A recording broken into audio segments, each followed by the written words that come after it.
still. Do I need to re-say what introduction? It said recording in You're okay, progress. remember. So yes, I think we're still waiting for a couple of folks to sign in and any public attendees. So we'll just give it another minute or so.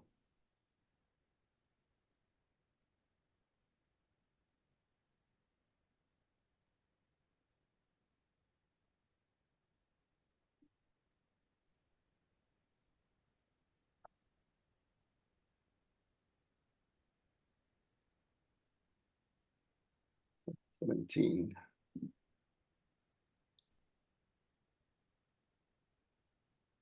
We have a few attendees who are listening in, so I think maybe we're good to start some introductions.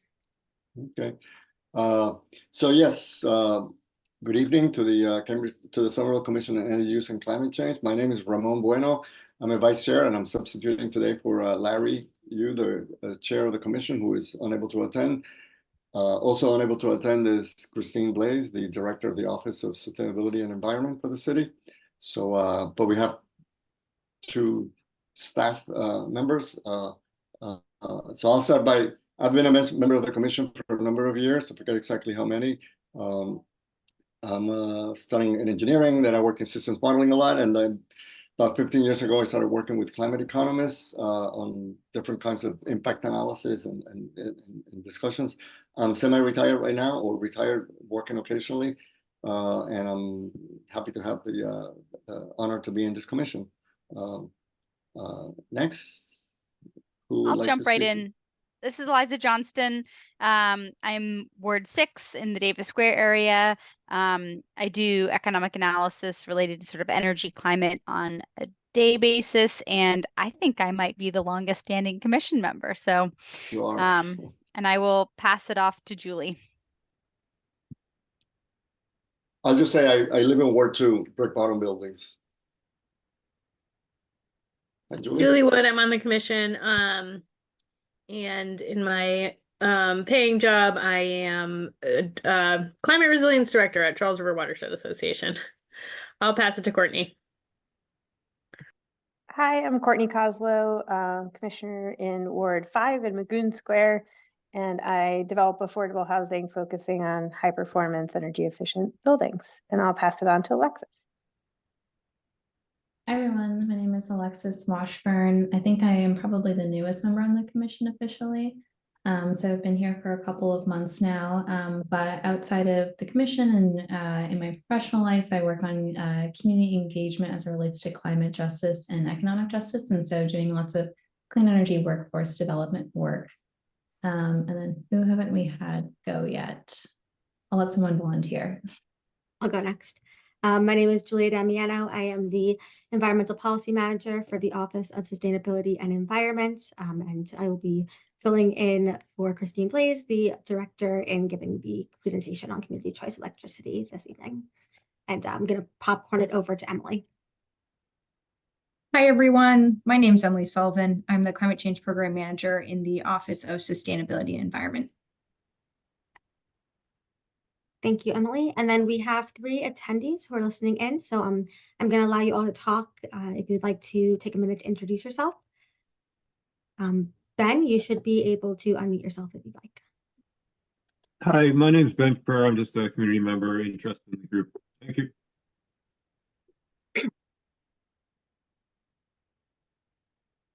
Carrie, you should be able to unmute now. Hi, I'm Carrie. I'm not from Somerville, but I'm helping out with the Green New Deal for Somerville Schools campaign. Great, thank you. Ron, if you'd like to introduce yourself, you are off mute. Oh, thank you. My name is Ron Cavallo. I reside at 70 Victoria Street. I'm very active in various commissions in the city. I am a long-term resident. I'm a significant property owner, and I once was a significant developer in the city. I no longer do or will develop in the city of Somerville for various reasons. My history with the city goes back to 1894, so I think that's some sort of a record. Thank you very much. Very good chance. And then Is that it? lastly, Do we there's have one any? other person.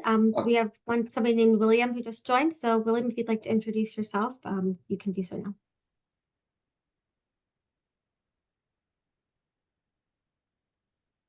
Not sure if you're there, William, but if you are, you're on mute.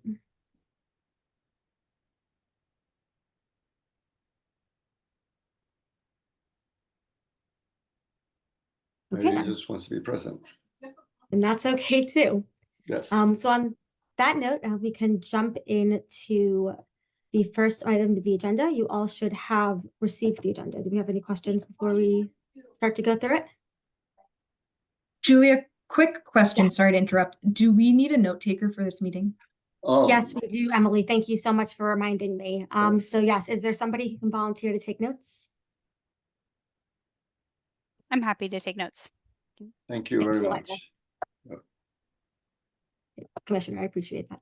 Mhm. Alrighty, so without further ado, I'm going to share my screen so that we can jump into this presentation.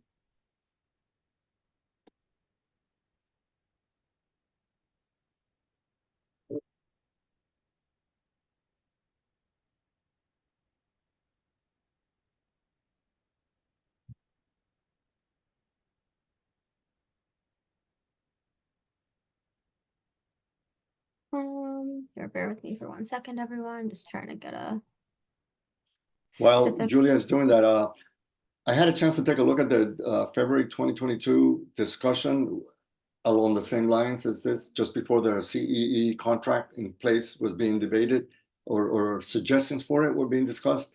And after the presentation, what I'll try to also summarize and welcome whoever else has some good memories of it, because we spent well over an hour debating what would be good priorities for the next round and so on. And I think it'd be good to start with our best sense of where we ended up, because I think a lot of us chimed in. Not I think, I saw it earlier today, so. Fair point. Everybody? Alrighty, can you all see that? Yes. Great.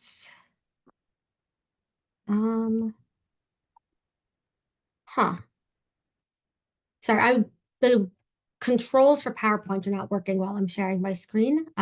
Emily, do you think you can share the presentation? Does your Wi-Fi allow? Sure, absolutely. I don't have it in PowerPoint, so it's just going to be a PDF, but I think that should be fine. And you That's guys, okay. For some- Erie just joined, so just as a quick FYI. Thanks, Eliza. Sorry to join late. I promise Thank- I was joining late to avoid notes duty, but thank you to whoever's taking notes today. I'll get you next time. So we're about to share the presentation. I was having some technical difficulties, so Emily is doing so. Christine and Larry are both unable to make it this evening, so I'm going to be sharing the presentation around the CCE.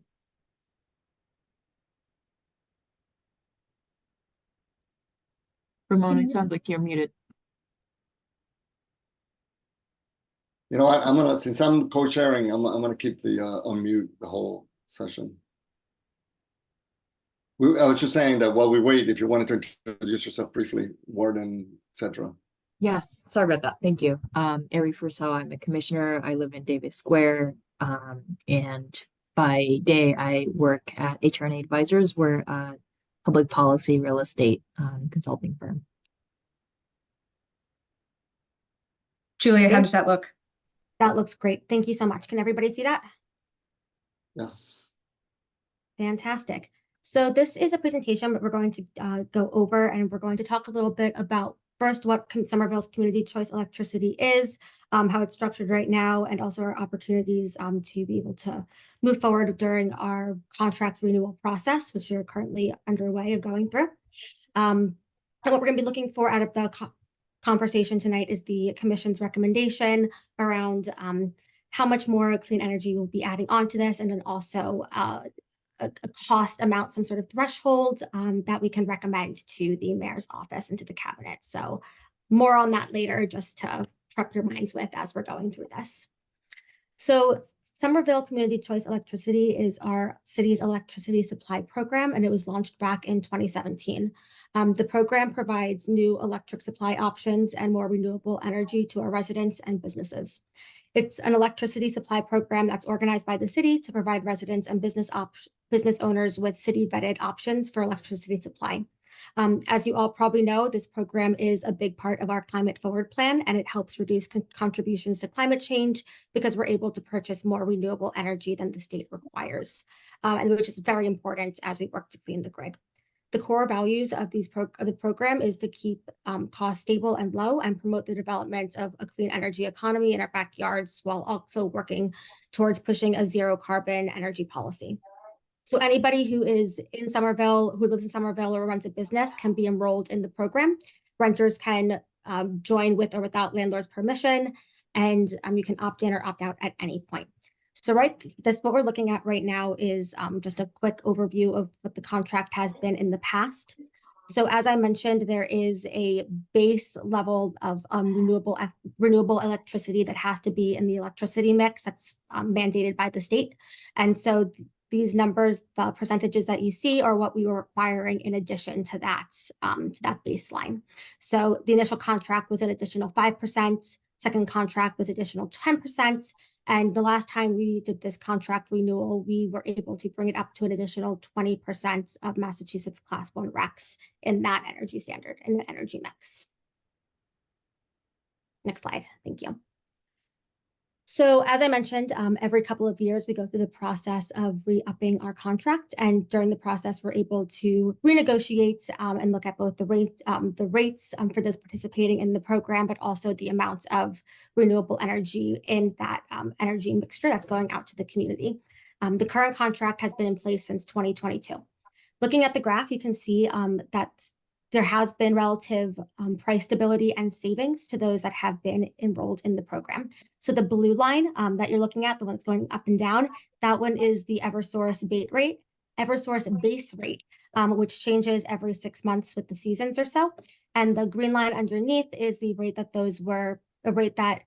people participating in the programs were paying on average. So with the exception of one little section, everybody enrolled in the program was paying less than what Eversource's base rate was. So while savings cannot be guaranteed for the program, so far the program has provided low and stable rates with nearly $1 million in savings. I'm sorry, with nearly $11 million in savings.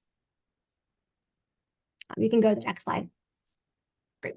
So there are 3 different ways to participate in the program. The first is the default local green, which offers 20% more local green energy than the state mandates. Most Somerville residents are enrolled in this program. Next, we have the Summerfield Basic. This uses the minimum amount of renewable energy required by the state, and so it keeps the rate stable and the most affordable. So if a resident's really main priority is to save money and to see that economic savings primarily, then this is going to be the choice for them. And then lastly, we have the 100% and local green option.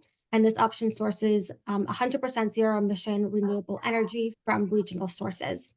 As I mentioned, everybody is given the opportunity to either opt up or opt down. So the default option is the default local green, and you can opt up to 100% or opt down to that Summerfield Basic. And one thing that's really interesting about our program is that all of our programs, all of them contain, we are looking at Class 1 RECs. So this is all in addition to what is mandated. So Class 1 RECs are characterized as things by solar, wind, anaerobic digestion, low impact hydro, and all of these for the contracts that we source them from. We get ours through Green Energy Consumer Alliance. All of these RECs and that we're getting, we can track them to the projects which are local across New England and Massachusetts, which is very interesting. A lot of this energy can be sourced from other places or different parts of the country. So it's great to know we're making that local impact. Can I have the next slide, Emily? Yep. Excuse me for a moment, I'm losing my voice as well. I'm gonna take a sip of water. While you do that, I would just say that on the last slide, the Somerville Basic option not always do people realize that that's exactly the percentage, the same electricity that Eversource contracts, except it's cheaper than their commercial rate. So the people who opt out, I've never found the logic, because you're opting out to pay more for the same electricity. But anyway. Very good point, Ramon.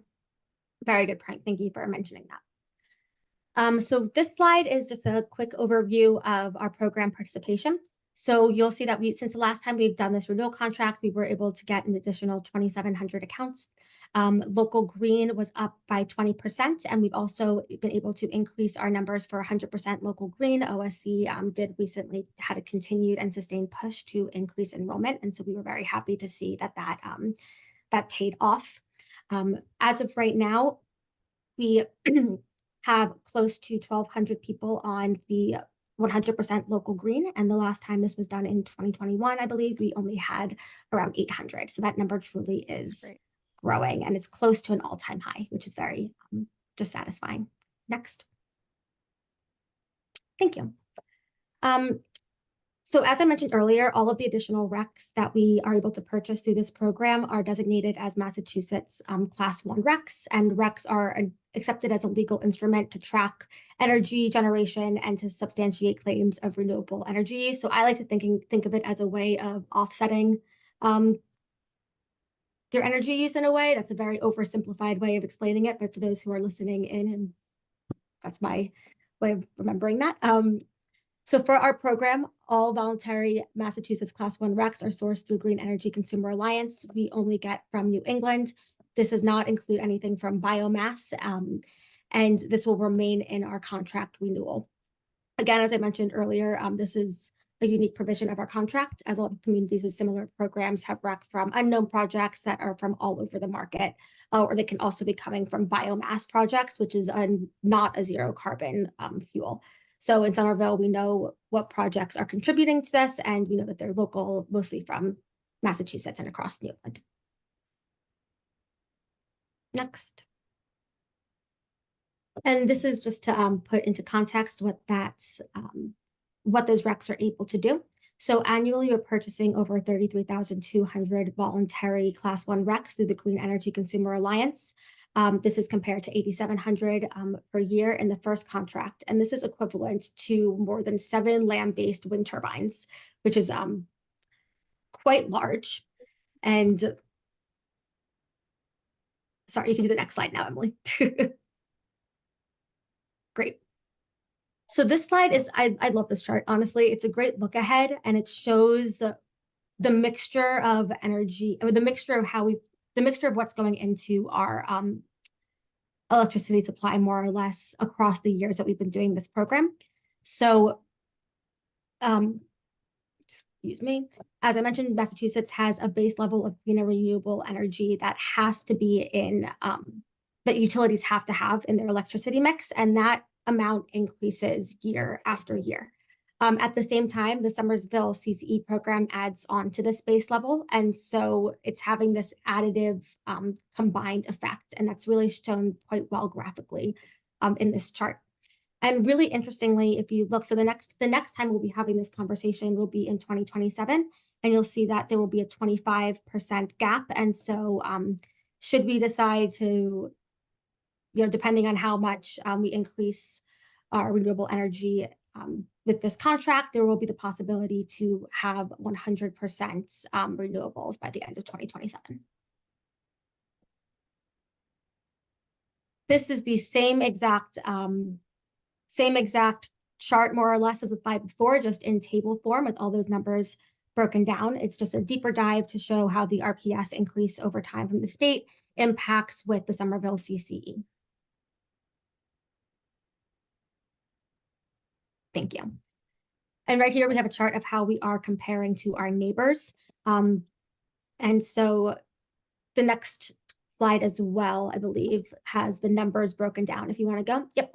And so right here, it shows in voluntary Massachusetts Class 1 RECs is the additional voluntary RECs that each city is agreeing to have in their energy mixture. And you'll see it, Somerville right now is towards the bottom of that list, but all of the ones highlighted in yellow are the ones that are recontracting this year. And so the ones that are not highlighted have already just redone their contract, which is why they look to be a little bit more ambitious compared to us. And then lastly, here are the options of what we're thinking or what can be done this year. So in looking for, of course, Somerville wants to continue to be as ambitious and as climate forward as possible, no pun intended, Emily, to be able to do the best for our community. But of course, we want to do that in a way that's very respectful to the ratepayer. And, we want to continue to be able to give that low cost option and make sure that it is equitable in that sense. So looking at options this year, we can add an additional 15, 20, 25, or 30% to what is already in our community choice electricity. And then that annual cost average for the residential user would be an average increase over the course of a year. So broken down at a 15% additional class 1 RECs, that would break down to approximately $2.30 per month per resident. At 20%, it would be approximately $3.15. At 25%, it would be approximately $3.80. And at 30%, it would be approximately $4.55 additionally per residential user per month. If we went anything around 25%, it would bring to a 100% energy or 100% renewables by 2027. So again, now I'm going to kick it all to you guys because we are interested in what the commission has to say, and what we're really looking for is, again, a threshold of what the commission feels comfortable recommending to the mayor's office in terms of how much extra class 1 RECs should we be looking to purchase, and also what is the price threshold that we are comfortable with. Thank you. Yes, that was a good presentation of these. I'm sorry, you're finishing? Yeah, no, I'm sorry, Ramon. I just wanted to call out what the commission decided to do last year, or not last year, the last time that you guys went through this process. Just pulling those numbers right now. Mm-hmm. So for context, last time the CEUCC recommended a dollar range and renewable energy minimum threshold for the contract. So they recommended that there should be no more of a $2 to $3 per month increase for renewable energy, and that we wanted to hit a threshold of at least 15% additional Massachusetts class 1 RECs, and we were able to get that to 20%, and we stayed within the dollar amount.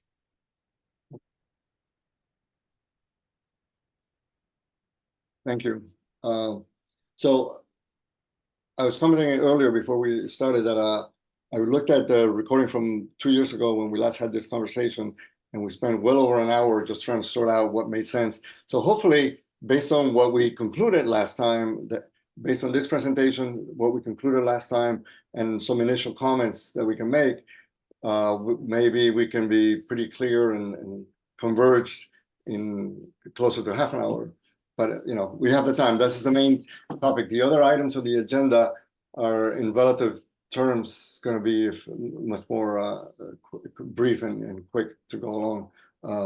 But as was mentioned, part of what was the discussion last time is how to balance in many ways the increments that these percentages translated into either annually or per month were fairly reasonable. A few cups of coffee for the year kind of thing, unless you buy really cheap coffee. So we were trying to balance, on the one hand, taking the maximum advantage of what's feasible in a reasonable cost range, and also from another angle, keeping at least the default Somerville Green option to be very competitive and slightly better than the existing or projected Eversource rates, so that you had a win-win situation no matter what. The other thing that we had some conversations about, and some people were there, so if you have other additional recollections, please contribute, is that there were a number of aspects of the program that we felt like doing a really targeted, better job of explaining in very simple terms some of the trade-offs would possibly, be very impactful in terms of what options people pick aside from the default that they land in, which is the local green. So that was part of the conversation. How do we arrive at a balance between staying fairly close and if possible saving a little bit versus the commercial rate, versus on the other hand taking the maximum advantage from increasing the green component above the state mandate, how to have the biggest impact. And so that's kind of where we left it, and the conclusions were laid out before. So can I ask some clarifying questions before we get in? I want to make sure I understand this chart. Yep. So the chart, the first column is like 20% is our base. So 15, if we added 15, that's saying that 35% of the like default would be renewables. Okay. And then the estimated cost per kilowatt hour of 60 cents per kilowatt hour is a lot higher than the 18 cents today. Am I understanding, what does that actually represent when right now the base rate is, or the default rate is 15 cents? No, I do follow you. I was actually talking with Christine about this earlier. This chart is a little bit, interesting. I actually am not 100% sure about that, Courtney. I'm going to. So, I mean, on the one hand, the chart, as it says in the little bar below, these are costs for an average residential customer using 4,500 kilowatt hours a year. So it's picking something just as a benchmark. Right. But the numbers must be based on the existing Eversource rate, right? If you go back several slides, at 15 cents is the default today. And 18 for the up one. There. I see. 18.61, no, 15.64 for the Somerville local green, 18.614 for the 100%. So I don't have an answer to this, but I am remembering that we had this exact same conversation. Anyone who was there, back me up. We had this exact same conversation, not only when we first had this conversation, but at the Somerville Climate Forward relaunch a couple of months ago. Oh yeah. Remember we had that board up and Christine was like, well, like it's a little bit confusing the way to look at it. So I guess, Courtney, what I'm saying is I wonder if that earlier slide is again an adder. It's not that it is actually just 15 cents a kilowatt hour. I wonder if that's the additional cost as opposed to it being exclusive, like the cost. I remember Christina explained it and we were sort of like, nope, that doesn't make sense. Okay. And again, we were like, nope, still doesn't make sense. Remember that, Ramon? Were you there with me? I remember. Yeah. And I think part of it, when the 15 cents, 18 cent figure is mentioned, when you look at your electric bill, there are, I don't know, I forget how many, like at least half a dozen items at slightly different cents per kilowatt hour that add up into the total bill. So I believe these rates are the just basic electricity. I don't know if it's generation plus before delivery, service but before all the taxes, special services and mandates and So this is what you get from the street, so to speak. Okay. Well, so then my next follow-up question on the chart that we were reviewing is whether so let's say that is an add all in, that the 15 cents, it was just utility generation and the rest is the service at the lines and all the fees, and we get to 60 cents. Is that the negotiated rate for the next contract period? Because I know we did really well this current contract beating the utility rates, but that doesn't necessarily mean that will be the case in the next contract based on just how things are. So is this the negotiated rates or what we would?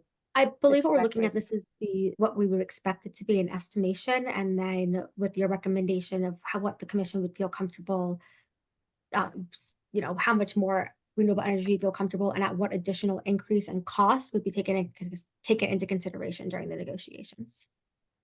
Yeah, so this I do remember having a lengthy conversation about, and so just to sort of pile on what Julia said is that there is no way that we can get the actual number until it until it goes to bid or auction or whatever the terminology is. And so what Christine kept trying to remind us was, give her some parameters to go into the negotiation so that our contractor, who's sort of doing Somerville's bidding, will do the best they can within the parameters that we give. So it's not like we're all agreeing to 60 cents or 80 cents or, 101.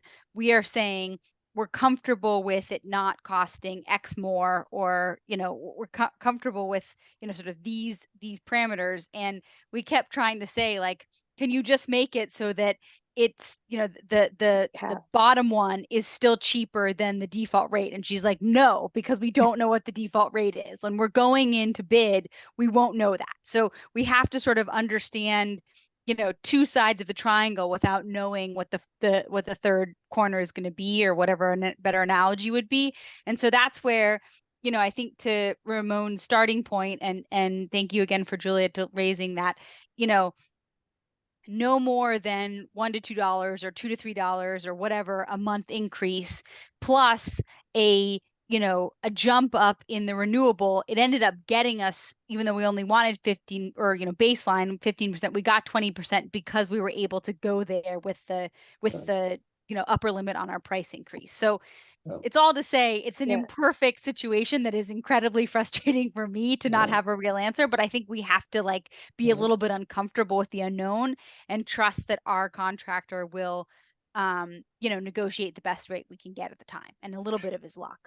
Okay, one more follow-up. Yeah, go ahead. So how does the first column saying 15% compare with that 90%? I thought that the baseline was 20% renewables. We were adding 15 to get 35% renewables. So what does it mean? We'll go back to the previous slide, because that's where you have already the state mandate plus that whole bar chart that she showed. So go back one more. A few more, Emily.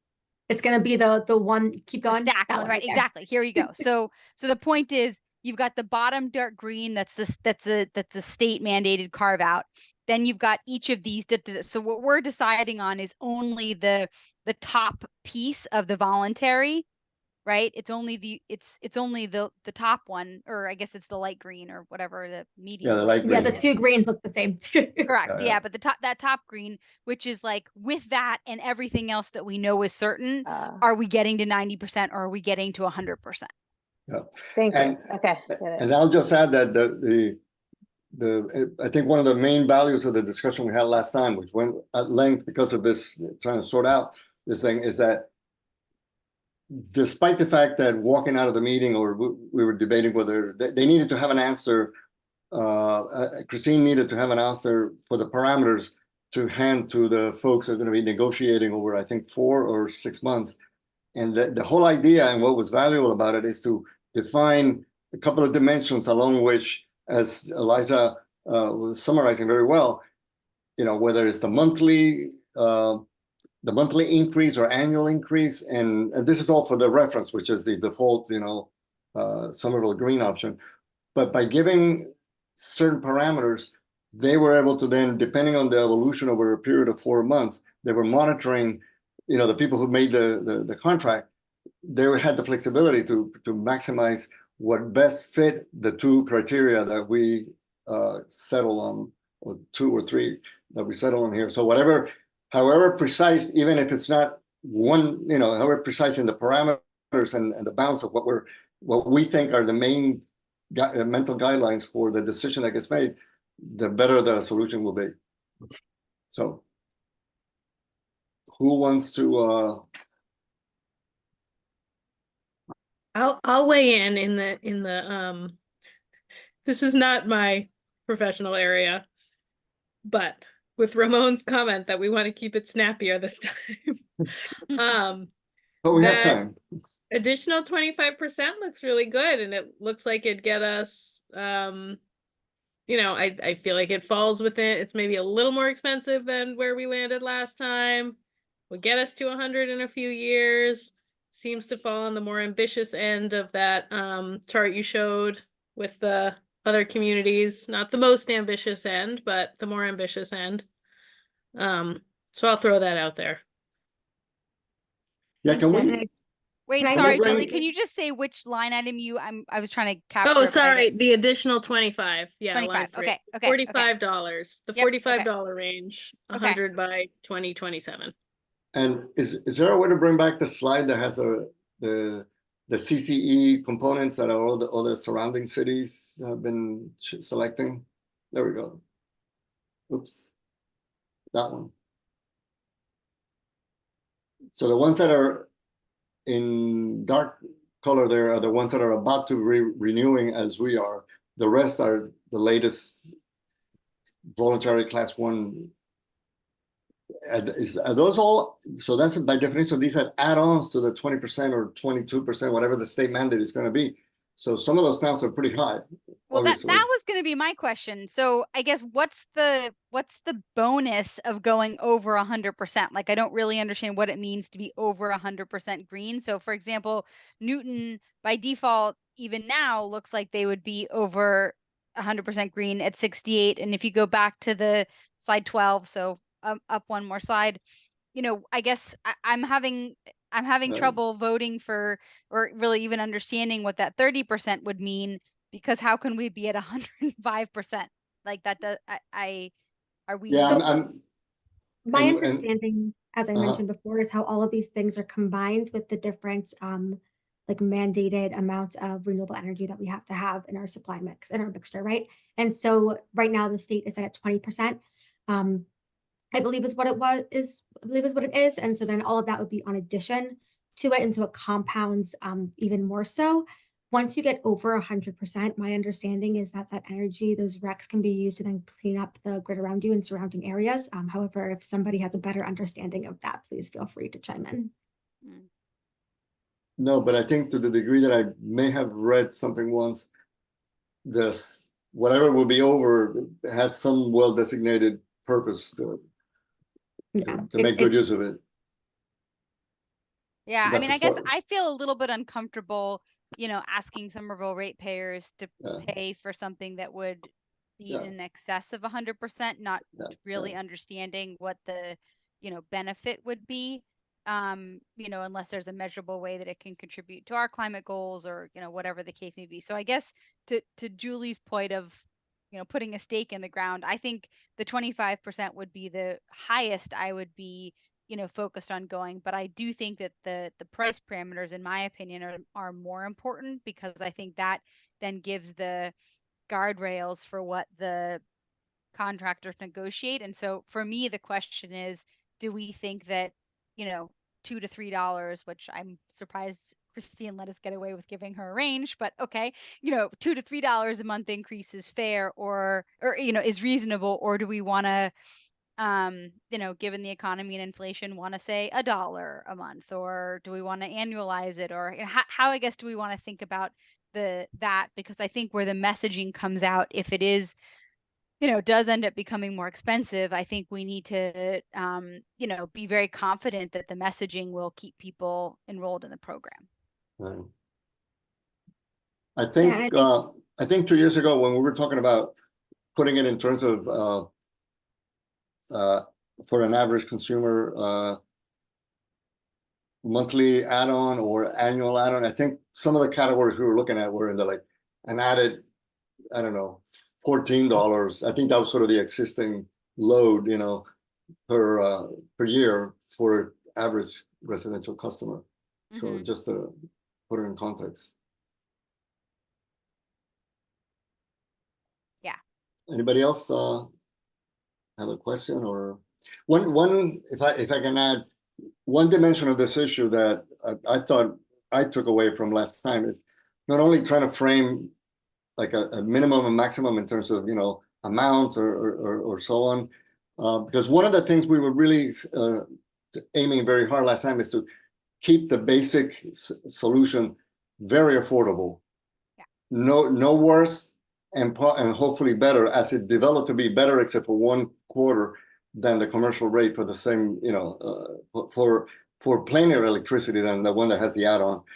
So that was one consideration. But the other thing we talked about, which I think we also wanted to aim as high as possible. And one way to aim as high as possible is to try to do a better job of convincing people who can afford it to go to the 100% option, because in Somerville, a large percentage of the population can afford that if they understand that it's on an annual basis. Sometimes maybe what it'll go up or down 1 month during the course of the summer or spring, you know what.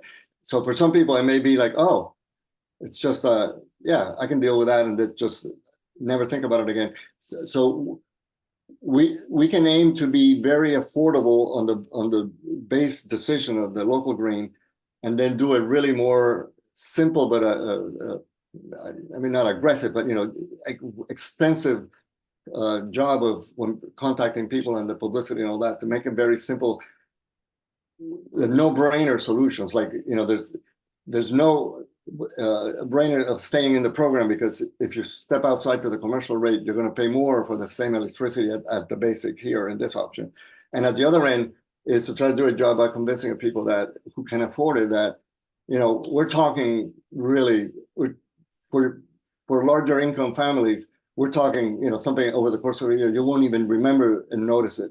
So it makes all the sense, and you'll feel a lot better, you know, contributing and so on. So that's the other way to balance it, not just with the numbers, but also with a commitment to do like a very simple but widespread outreach. Yeah, I think I really like the approach that you just talked about, Ramon. I think that makes a lot of sense. And I was taking a look at the existing flyers that we have around CCE. And there's a lot of really great information, I think, in these slides. A lot of it probably too detailed for the general population, but even including more information about sort of like what people save and what they can expect in terms of additional costs depending on those decisions that they make. I think that might be pretty influential in terms of encouraging additional people to just sign up generally, but then certainly for certain households to opt for the 100%. Because right now it's sort of process oriented around the flyer in terms of like, you know, benefits broadly speaking, here's how you enroll, but not necessarily sort of what happens once you do. Yeah, that's thanks for the comment. I do feel like the web information and all that could be improved in terms of simplifying it, but also at least having even what's there, to having sort of a higher level of very plain language summary that just nails it, you know, the essential components of it. Yeah. Anybody else from the commission? No, go ahead. One other question, actually. Julie, maybe you can answer this, or maybe you'll get back to us with an answer later. But do you know how many electricity accounts there are in Somerville? And so just understanding sort of what is the gap for households that haven't enrolled? Is it 300 or is it 3,000, or just sort of scale? I actually saw that. Let me see if by chance I think in the meeting notes from February of 2022, there might be a slide or a piece of information that has that information. But no, I think the number of accounts, it's, I don't know, or there was some discussion about it. It's in the 10, 20, you know, it's tens of thousands, not a few thousand. You know, it's, you know, population is 80,000. So you can work backwards from there and take a guess, but it's that level. Anybody else from the commission have a question or I have I one apologize, Commissioner. clarifying- I don't know. Oh, sorry. I don't know the Oh. answer off the top of my head for that, Commissioner Washburn, but I am trying to dig it up. And if I can't find it during this meeting, I will send an email to get it over to you. Thank you, Julia. I think that was Alexis's point, was something that came up also last year. I believe, Emily, we had a call where, and Eliza, we had a call where we looked at Good Energy and their dashboard, where they were able to tell you the ratio of, you know, residential account holders and how many people were enrolled in which program, and same for businesses. So I believe that's somewhere in the ether there is a dashboard that will be able to answer Alexis's question. I had one clarifying question and a comment. Is the decision that we're trying to make around the additional 15%, 25%, is that just for the local green? Or is the base option within the CC? that's all framed in terms of the basic default option, which is the local green. And I forget if basically given whatever parameters are given to the negotiators or whatever, the rest kind of falls out at the time, but it's hard to, that's why since 96% of the accounts are really registered in the local green, that's kind of the best conveyor of what you're likely to experience. Yeah. Thank you. In the spirit of operationalizing our soon to be launched Somerville Climate Forward Plan, I believe one of the strategies that we discussed that maybe in the plan includes looking at the ratio of Somerville local green option and putting that up to 100% by 2030.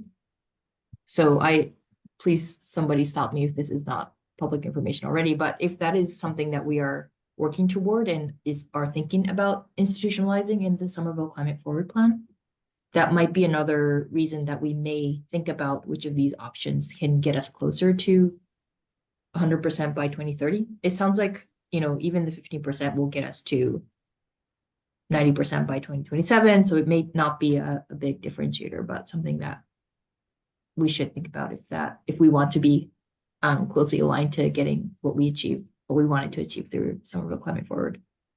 And I'm sorry, I was taking notes and so I might have missed something, but Ramon, you just confirmed that the rates on this slide are for the basic green, not the local green. Is that right? Or is it the local green? No, I think, again, oh, wait a minute, future savings cannot be guaranteed. No, I think despite what, this footnote there, it's just calling attention to that, since the basic service is the same as its commercial electricity. And we can't guarantee that because that's whatever, whatever Eversource has. The main difference being that if you get it the basic in the Somerville CCE program, my understanding is that then that's also fixed for 2 years. So, but my understanding is that for that reason, and that the vast majority are in the local green, that's the driving force for the negotiations for the new contracts. Okay, so this is local green. Okay. That's my understanding. Okay. Okay. That is correct. That is for local green. Somerville, the 100% local green is obviously 100%. But this is, our negotiations for the last contract were around local green as well. So I'm going to. Okay, great. That makes sense. I mean, I think I also am having sort of a hard time understanding the estimated cost per kilowatt in this chart. And so that's why I guess I'm sort of pulling myself back to the fundamental question of maybe it doesn't matter if we lay out a parameter that just says we're not comfortable with more than $1 or $2 increase per month, right? Or something like that. Because I don't think we're going to be able to fully interpret what these little line items mean. And I think, to Erie's point, if even at the 15%, it looks like, we have a good shot of being 100% green by 2030, and certainly at the, 20 and 25%. So, maybe it's something, maybe we sort of lay it out that, it's at least, at least 20%, because that's what we've got now. And, no more than a maybe, I guess what I'm recommending is that we sort of put out the same parameters that we put out last time. Instead of being 15%, we put it at 20% because that's where we are now. But, no more than $2 to $3 a month increase and at least 20% renewable, and see what the contractor can do with that. So would that be 20% additional or 20%? 20% additional, correct? Correct. Yes. Thank you. Yeah. But I think so 40% total. Yeah. Right. Okay. Or higher, whichever is. Yeah. Right. I was going to say, I would, like the 30. Oh, sorry. No, I was going to say, if we're going to select 20% again, unless it can be improved, in the negotiations or whatever, I mean, I would probably feel comfortable just starting with 25% and working from there, unless, the market doesn't weigh out as to make the contract. But I think whatever we're percentage, talking about a total of 40, Ramon. 40, right. But what I'm saying is, one option is for upping the Somerville contribution to 25%.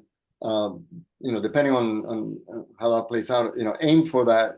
If the contracts they can get, keep it within the bounds of what monthly or annual increases we want to bound it by. They can work with that, because if the market turns out that within those, under X amount of dollars a year or per month, you can get 26% or whatever, or certainly 25, then I think it's worth to aim for that and balance the equity with the other parameter, which is to say, but we don't want to exceed X amount per month or per year for the average consumer. I agree for sure. Because I think, I don't know, I'm maybe also misinterpreting this. But if it's 33, if the extra is 33 a year now, and it's only going up to 45 a year with the additional 25, unless it's still Right. 33 plus the 45 is additional, I think that's the understanding, Julie. the Or 45 sorry. would be the Yes. additional. So that would Correct. be more than Seven. $3 a month. So yeah, I broke that. So for 25 cents, not 25, for 25%, looking at that 45.6 additional cost, that would be looking at approximately between approximately $3.80 additional dollars per month. Right. Right. So that's almost $4 a month, which is kind of out of what Eliza was suggesting. To get us to the 20 plus 25%, 25%. Right. Yeah. so 45%. Mm-hmm. So But, what it, but it does put us in the range of the 20%. Right. Yeah. Yeah. Absolutely. Yeah. So the 20%, those numbers exactly, just so you can have them again. 20% looks at approximately, what was it? It was about $3.15 additional dollars per month. Can we go back to the slide with the minimum Massachusetts requirements for?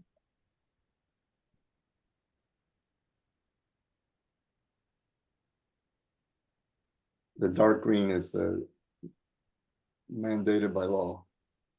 Dark green is the mandated by law, and then the very top green that you see is the voluntary class 1 RECs, and the tinier green underneath that's at 4% is the class 2. Okay, thank you. It's hard to tell the greens apart. So even the 15 would get us to the 2030, like Erie mentioned. In theory, yes, because by 2027 we'd be at 90%. Yeah. Right. I mean, and really even by 2029, we'd get there, right? Because it's only 13. Like, yeah.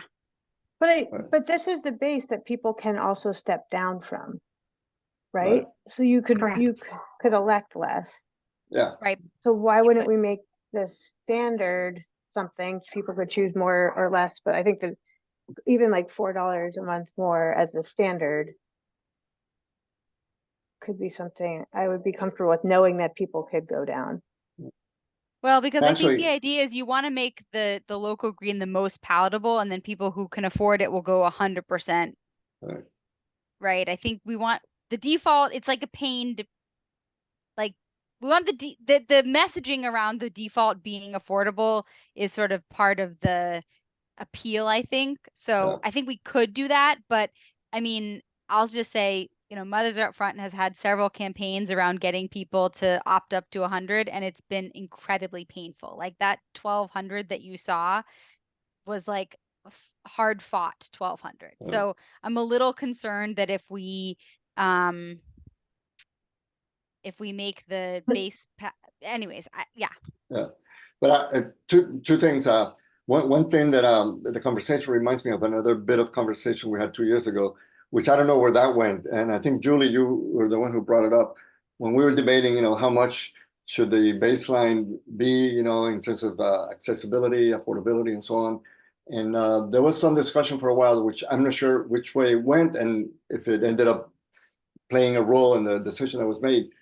But it's the question of whether they would, since there are programs that the city and the state have, whatever, that try to compensate the lowest income households, whatever, whether that was one way to be ambitious and compensate in that other matter. But there were a lot of discussions about how do you do that, which programs, what does it depend on? And I have no idea whether that ended up playing a role, but I know that it was part of that conversation tying to precisely the appeal of the system versus the affordability of it and so on.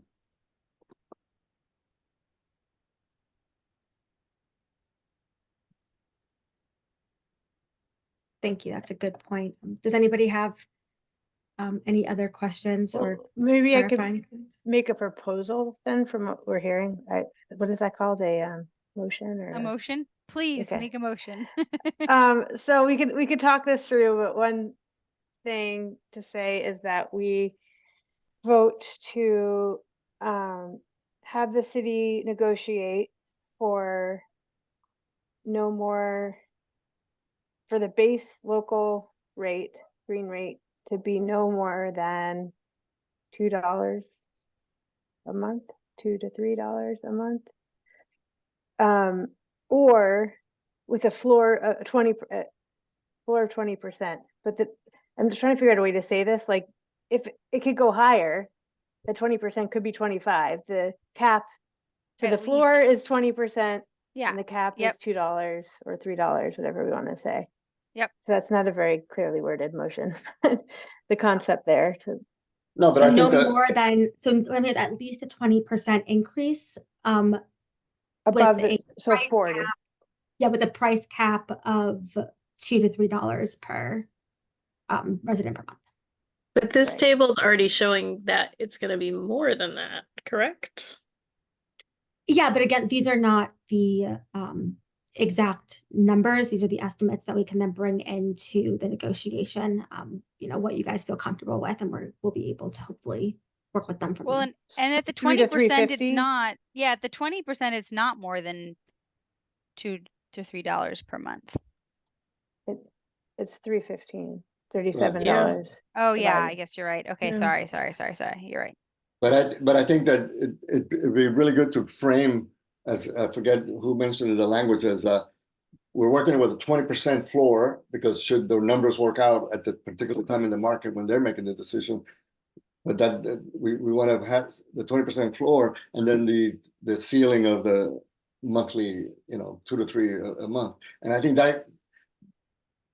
that provides a good, I mean, I don't work in that business, but I think that provides a good filter by which to. Well, but I think what I agree, Ramon, but I think what the point that Julie was making is that we may box us out, right? If there is no The way, ceiling just has to be a little bit higher. Right, exactly. If We're the way ceiling, past $2. Yeah. right. So I think we Yeah. have to decide whether we're willing to be, you know, which side of the equation are we willing to be Right. flexible on? Right. Yeah. Up to $3.50 per person per month. Well, per account. Per account, not person. I think the other piece of information that we don't have is we don't know how much the Eversource basic service is also going to increase. So like we could, you know, based on the proposal that we're making here, there is going to be probably some associated increase in cost monthly, you know, per customer, but it's possible that it's still less than the increase of Eversource basic service. So there still is a savings based on, you know, the alternative that people could choose. Right. Yeah, I think that's a great point. Yes, thank you.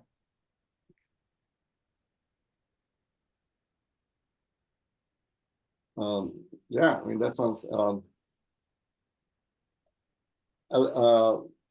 Julia and Emily, does that give you sort of a reasonable framing that OSC can work with?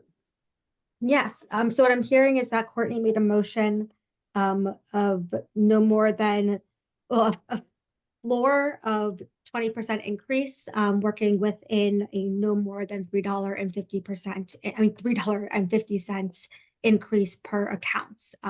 Is there anybody to second Per the month. motion? Per month, yes. Yep. Is there I'll anybody to second second that? Second Eliza that. seconds at 8:16. Great. So on that note, that is the information we need. Thank you guys so much for that. Do we all need to vote, though? Detailed conversation. Oh, yes, you do. Thank you very much. Can I, the one thing we haven't done tonight yet might be to go one round on attendees that we have and gather any feedback that they may have as an add-on to the notes. Of course, thank you. Are there any, I see Ron, your hand is up. I'm going to allow you to talk. Bear with me. And you should have the ability to unmute yourself. And just to give you a little bit of background about myself, I am I'm the U.S. consultant to the second largest solar panel manufacturer from India who imports to the U.S. And as a developer, a former developer in Somerville, but a current developer of rental housing that is pretty much exclusively has a solar component. I'm all for clean energy. And one of the things that came up was people signing up. And when I looked at the clean energy costs at the point in time that I looked at it, it was, and it's just a blip apparently, but I got caught. The cost was higher than the typical cost. Now, this whole issue of signing up and getting people to sign up, I have a couple ideas. I've made it crystal clear that I think Somerville is all about disincentives, not incentives. And I have great issues with the city of Somerville. And I do think that if the city were to consider doing an incentive program, and I'd like to talk about that for a second. At one point, I don't know what has happened to it, but the mayor had about $1 million in, I'll call it fund money. It was money that was set aside for the public to come up with ideas about how to utilize it. Well, if the city were to create an incentive fund and give each property owner of each residential unit $200 back for signing up, 5,000 people, if they each got $200, would be part of this program. I think it would create an incentive for people to join the program. Incentives work. And again, the environment in Somerville is not about incentives, just the opposite. I have great concerns about the city being net zero by 2050. I think it's virtually impossible given the way the city's structured. But I think if each homeowner, each property owner, each landlord would be able to get a $200 incentive for signing up each property with green alternatives, I think they'd do it. And that would be a great way to spend that $1 million. And it would be it would have a very positive impact on the environment. You know, I believe in green energy. I'm fully committed to it. Everything we build is all electric now, with, as I said, with the solar component. There has to be an incentive, and the differential is not that great. And it's one way to get the attention of the populace. It costs what it's worth. Probably not much, because again, this environment, the city of Somerville is all about disincentives, not incentives. It's a radical idea to present an incentive in this city. Thank you so much for your feedback and your comments, and we'll have that all reflected in the minutes. Is there anybody else who's attending who would like to give public comment?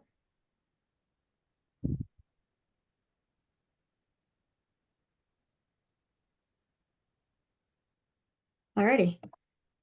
I listening to Ron, the one thing that came to my mind is that there's a couple of factors at play here. On the one hand, the way the program is designed, everybody should normally not have to make a choice.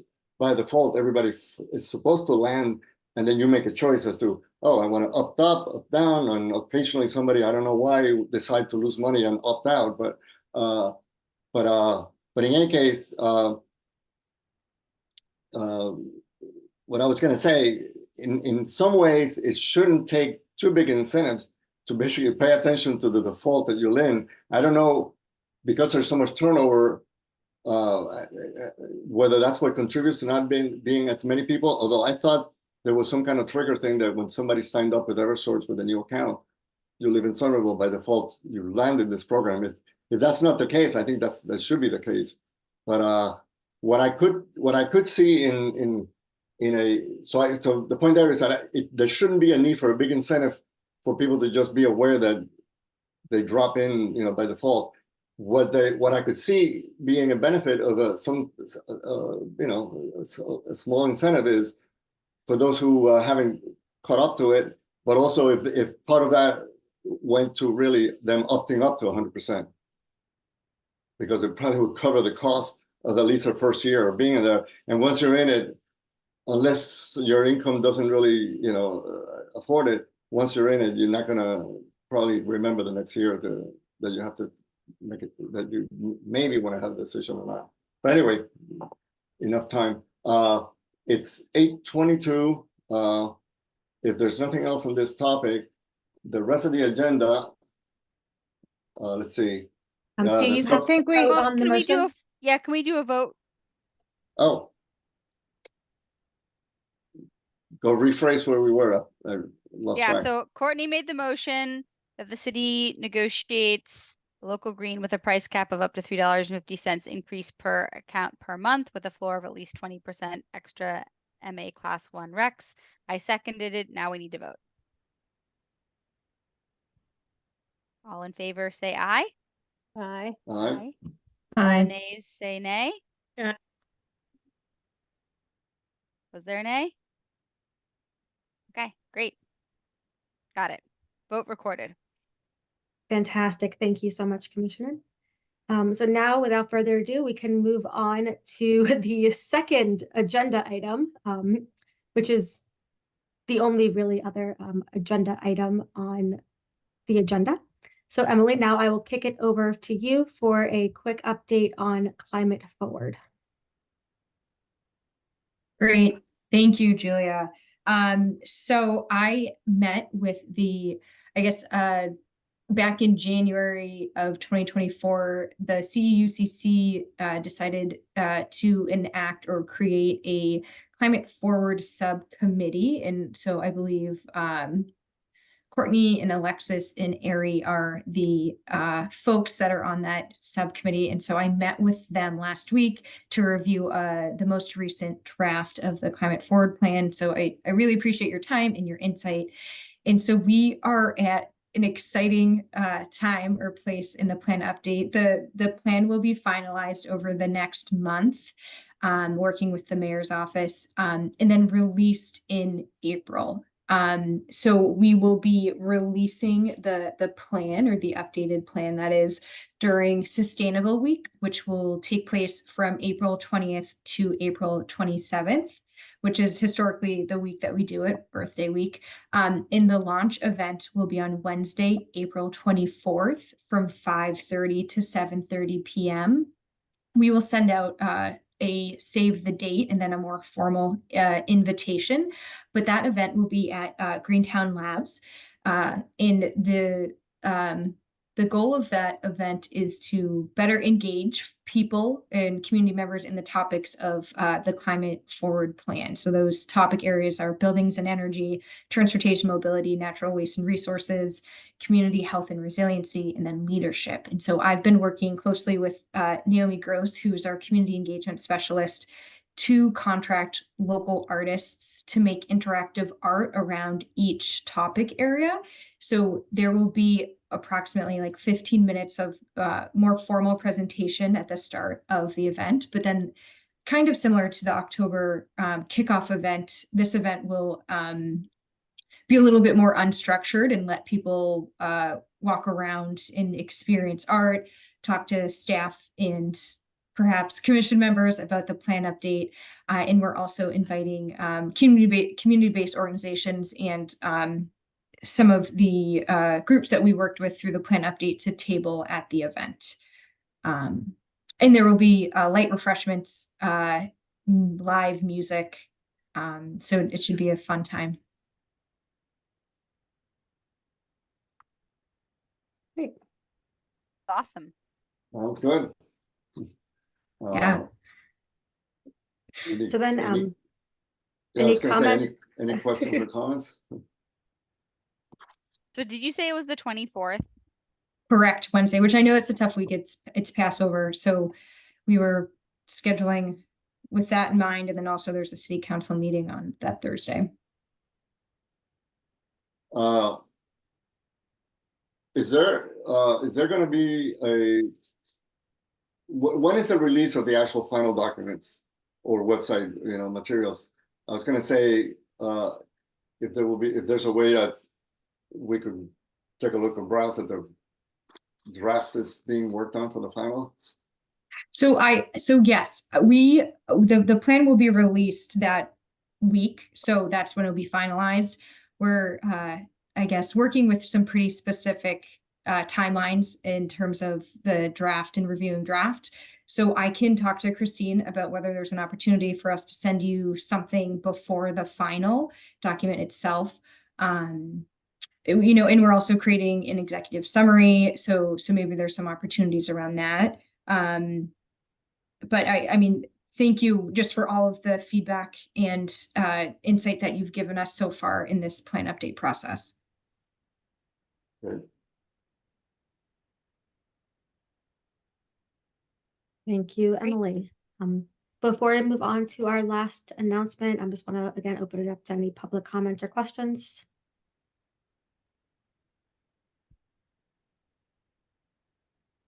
Fantastic. Okay. So on the agenda, the next thing that we have an update on is just administration. So the update there is that OSC is working on the CEUCC ordinance updates, and we, Christine, will be having something to share with you all this upcoming April. So coming soon, just not quite yet. Great. And then aside from that, I believe all we have is to approve and review and approve the minutes from the past 2 meetings. You all should have gotten copies of them sent, and they should be posted. Does anybody want me to share my screen to review? Yeah, I'm wondering, would someone mind forwarding them to me? For some reason, I did not get the agenda or the notes. Oh, interesting. Do you want me to, I can It should send be you in an some of email those, usually some of those last weeks before meetings, emails from Christine, usually there's I been know. attachments there. I didn't get them this time, which is why I was like, are we meeting tonight? I wonder. Oh, interesting. Ooh. I'm sorry about that. That's okay. I'm sure someone can forward them to me, or maybe I did and I just somehow missed them. Sorry about that.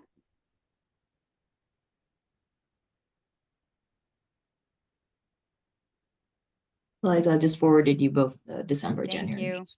Thank you. Thank you. Thank you. We'll You take were a able few- to Them get very that faster quickly. than I was. Yeah. Yeah, feel free to start taking comments. I'll look at them. Sounds good. Do you want me to, does anybody would like me to share my screen to review the previous minutes? I can do that. Yes, I can.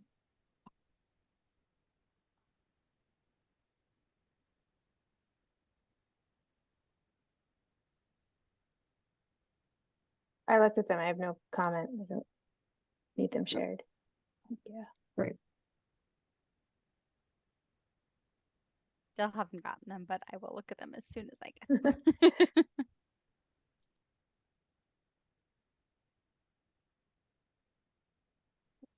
I'm going to share my screen just to show the January Okay. minutes first. Sorry, technology doesn't like to move fast when you want it to. It's supposed to. Here are the January minutes.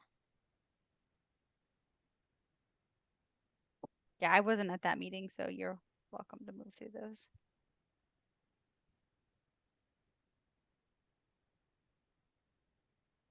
I wonder why I'm not getting them from Erie otherwise. Oh, I sent it to your work email. You can send it to your Gmail. Oh, Does look like we have Eliza as attending January. That meeting. Okay. I think that should not be the case. What date was the meeting? January 9th. Let me see. Sorry, guys. We have you listed as both attending and not attending. I'm pretty sure I did not attend that meeting. Yes. I did not attend that. And thank you, Ari. I did get it.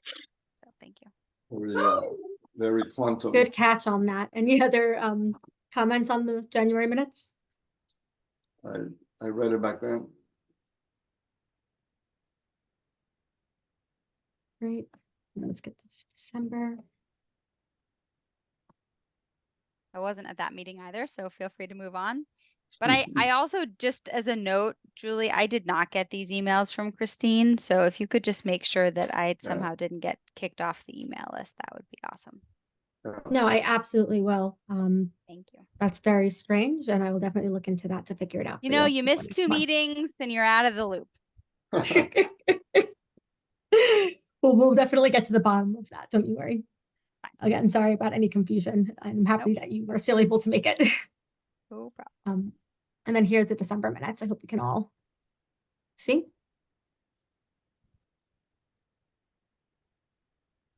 Yep. Yeah, I remember that with those notes. Someone want to make a motion? I'll move to approve the notes. Second.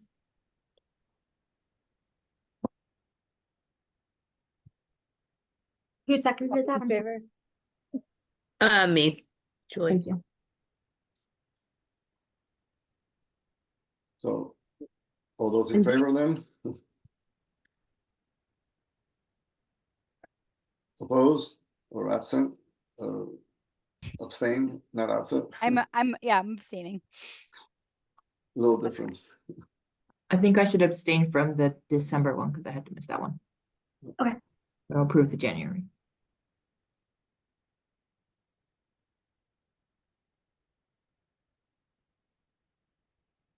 All right.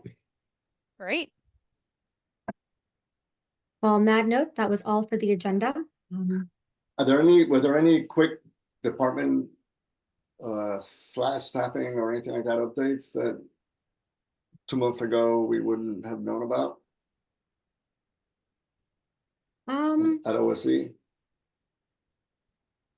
I don't think so. Emily, is there anything that I'm forgetting or that I should be mentioning? Well, for example, there was a posting on LinkedIn and I assume elsewhere about a residential decarbonization expert or something. And Ramon, I think we'll have more updates for you about open positions and new staff in April. Good. All right. Thank you, Emily. Thanks, It's guys.